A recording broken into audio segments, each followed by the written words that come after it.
I'm Summan Kandola, and the past few years of uncertainty and chaos have left me deeply unmotivated and made me lose my zest for life. As somebody who is genuinely curious and inquisitive about the world and the people in it, this was really hard for me to digest. So I knew something needed to change, and that's how Monday Motivation was born. Monday Motivation explores the tenacity and champion mindset behind everyday people experiencing the fight of their lifetime. So come with me as I borrow some hope, courage, and perspective from brave and inspiring individuals. Meet Bradley, a vibrant and intelligent soul whose childhood dream shattered once he uncovered his OCD diagnosis. What once made him lose his will to live now fuels his current passion. This is his story. I feel like personally I have the most love for basketball because it's one of the sports where you can, with a ball and a hoop, just spend hours by yourself.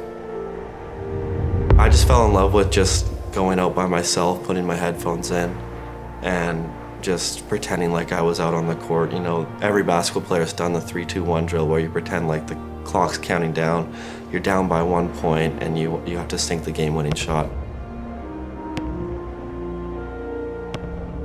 My uncles played at Mission Secondary, and they were very well known in the basketball community, my dad as well. And then my brother won a provincial championship. And so I carried that forward, and I just tried to perfect myself in that sport. When I was told about what OCD entails, and I was diagnosed with obsessive compulsive disorder at 17, I realized that I had been experiencing the symptoms since about 13 or 14. But it didn't get to a point where I had asked for help until I was 17. When I was diagnosed with OCD, my friends were like, oh, like, we know you had it. Like, it was just like being neat and tidy. And I was like, no, I don't think you understand. Like, I have obsessive compulsive disorder. It's a mental illness. It's categorized as one of the most debilitating mental illnesses you can have. The thoughts come and the repetitions come, but I'm not doing the repetitions because I want to. I'm doing them because I feel like I have to.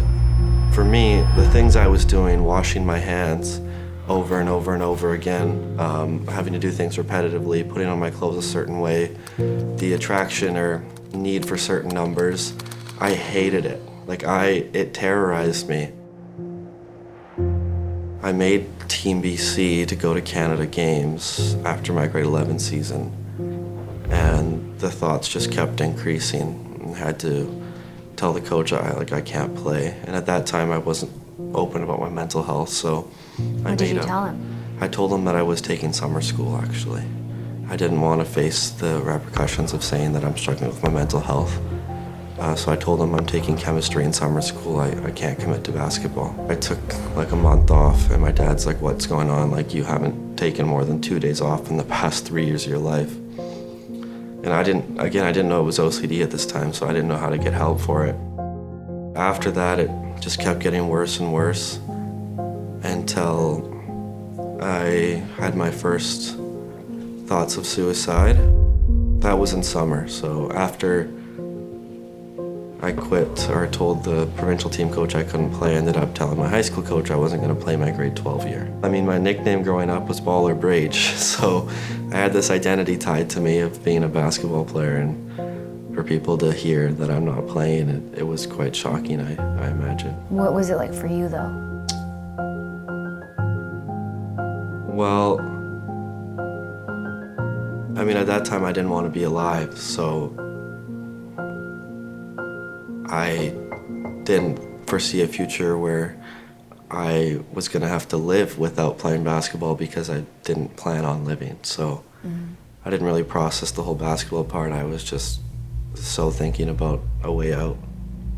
Yeah.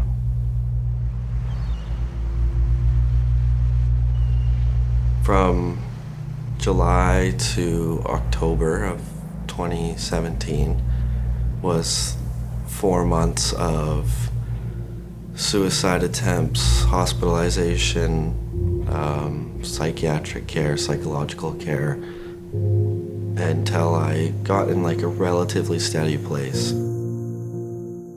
I remember thinking on paper, my life is great. I have an amazing family. I'm good at basketball. I do well in school. I'm healthy. Like, why am I like this?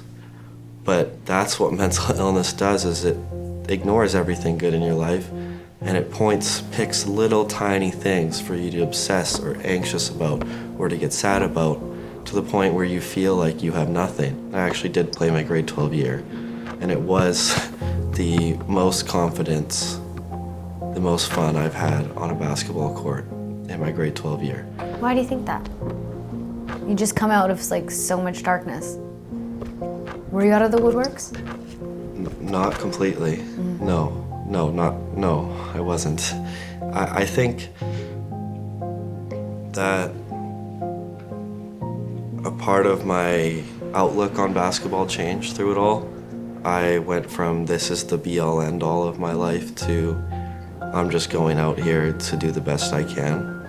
And I was still highly competitive. I was still taking it very seriously, but I didn't have this where I needed to be a high-level post-secondary athlete or I don't want to be alive attitude anymore. It was, let's play my grade 12 year because I know that high school sports is amazing and I want to be a part of it.